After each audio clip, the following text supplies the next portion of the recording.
Okay, today what we're going to talk about is why is weight loss so hard?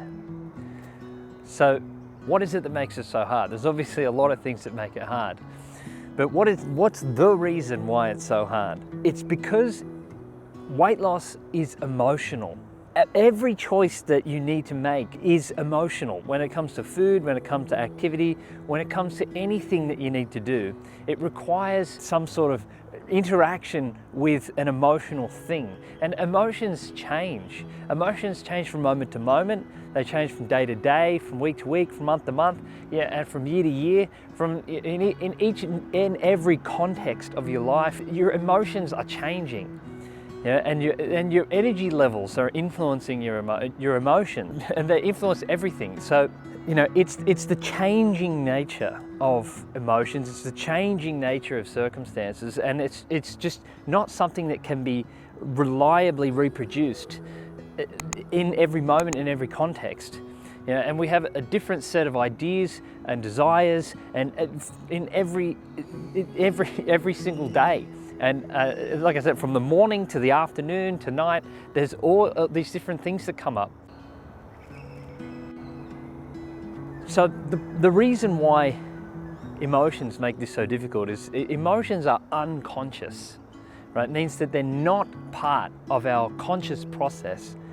And yet we have to use our conscious mind to influence ourselves and to do something different than the unconscious patterning.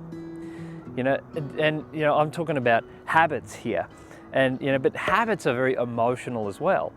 So every habit is driven by an emotion, an unconscious patterning, an unconscious emotion, and it's all, and emotions have a lot of chemicals and, a lot of brain chemistry going on in them, dopamine and serotonin, and triggering you and creating emotions. So this is the thing, you're always working with emotions, and we're not in control of our emotions. Our emotions influence our thoughts, and they influence, obviously, our actions in the world. So trying to manage this thing at a conscious level is almost impossible. If you are not using your conscious mind to influence your unconscious mind, then it's never going to work. It's too hard. It's so hard. So you have to get down at the deeper level. Get into your unconscious mind, into your emotions, and move your emotions. A lot of the time, the talk around this is, so just ignore your emotions then. Just ignore them and just do what you need to do. Discipline yourself, use will. People who are usually saying this are people who are emotionally engaged with what they're talking about. They're exercising and disciplining themselves, so that they hold them as high values. It's easy to say that, but it's not easy when you don't want to do it, when it's not part of what you normally do, it's not part of your values set, it's not there in the deeper emotional habitual habit set and the patterning of your unconscious process. So until you go down deep and change that, it's just too hard. You have to dive in deep and make real emotional changes, otherwise it will never work.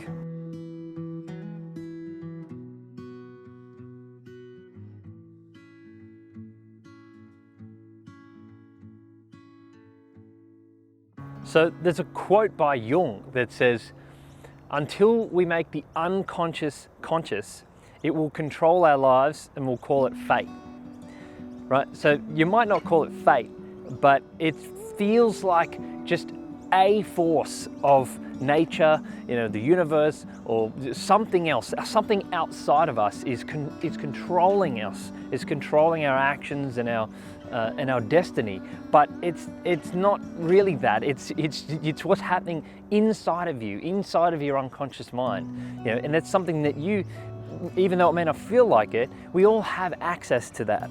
And that is really the primary task of getting into these habits, of bringing this way of being into your life, into valuing your health and your fitness and wanting to do it.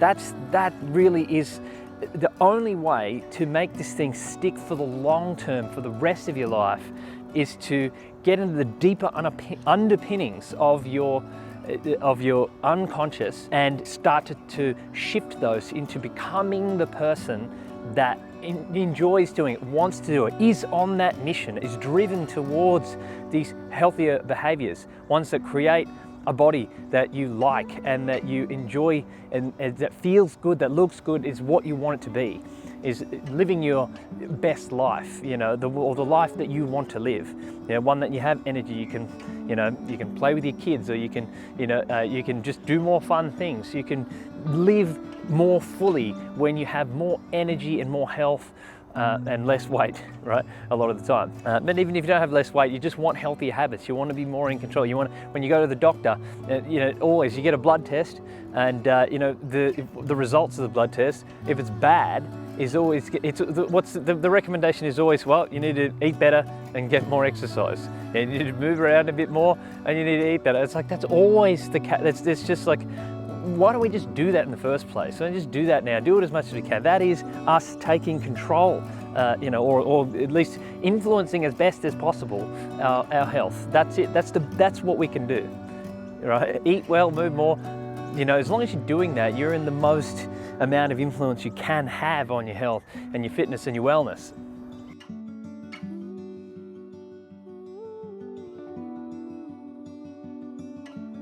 So this is the task that we have here, is to get into the unconscious mind and repattern ourselves and create a way of being that is one that we're naturally drawn to these things and we want to do it. When you want to do something, you always go for it. You never have to, wrangle yourself to start playing with your phone or watching TV, doing those things, because there is a natural motivation towards certain things. And that's if we can create that. We have these health behaviors as non-negotiables. We'll go for it. We'll sacrifice other things to make this thing happen. When it's part of you, when it's who you are now. The way that people normally approach this, or the way that's normally preached about, is essentially just ignore all that, just do it, and then just hoping that all those unconscious forces will naturally just start sort of shifting in that direction. But it doesn't work like that. You can't just force yourself to do something you just really don't want to do and then end up at some point being like, oh, this has been wonderful. Like, if you hate it, if you don't like it, and you're just forcing yourself to do that, then you're going to end up with this negative associations with it, there's negative feelings about it. And that's just how it works, and that's why all these programs don't work, because fundamentally misunderstanding the change process. You can't just hack these behaviors into your life. You are a complex system of feelings and thoughts and behaviors and much more. And then to just isolate the action part of things and then just try and slot them into the system, the complex, changing, adaptive system of your life, it just doesn't work. It just messes with it feels uncomfortable and not real, and it just doesn't stick, and the system rejects it.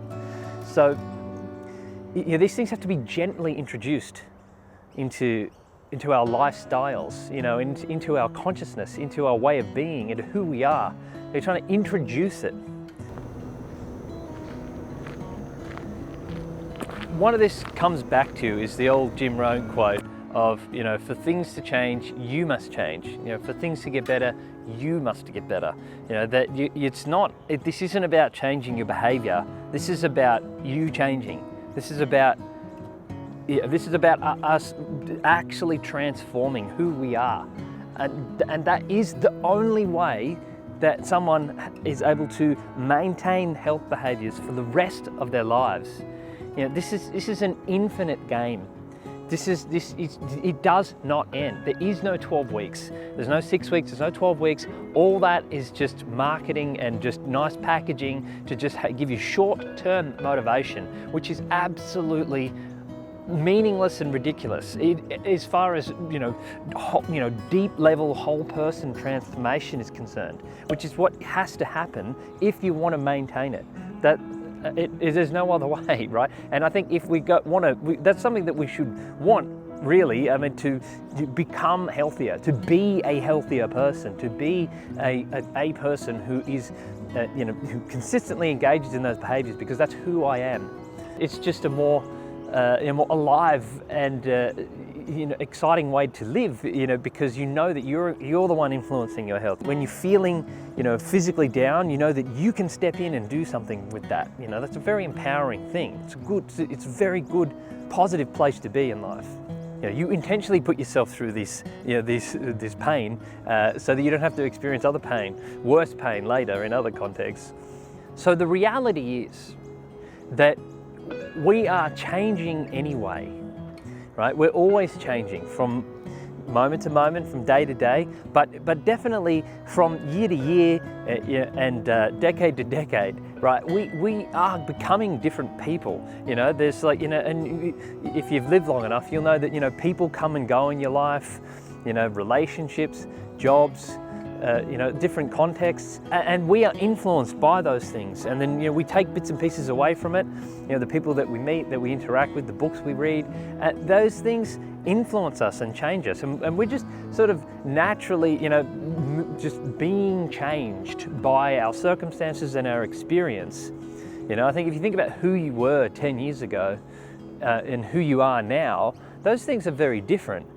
But for most people, those changes weren't intentional. Who you've become now, you're kind of just being shaped by whatever life just sort of unfolded, and then your values are being shaped by that. Your day-to-day actions right now are a result of those experiences and who you've become in those experiences and what you're driven to do now. That is happening regardless. Right, and some obviously, maybe if you chose your job, you chose, the educational path to go down, you chose different things, you chose the relationship to get into. We've had interactions here that we've kind of been a part of, but we haven't really been a part of shaping the values that have, become off the back of that. But you can be.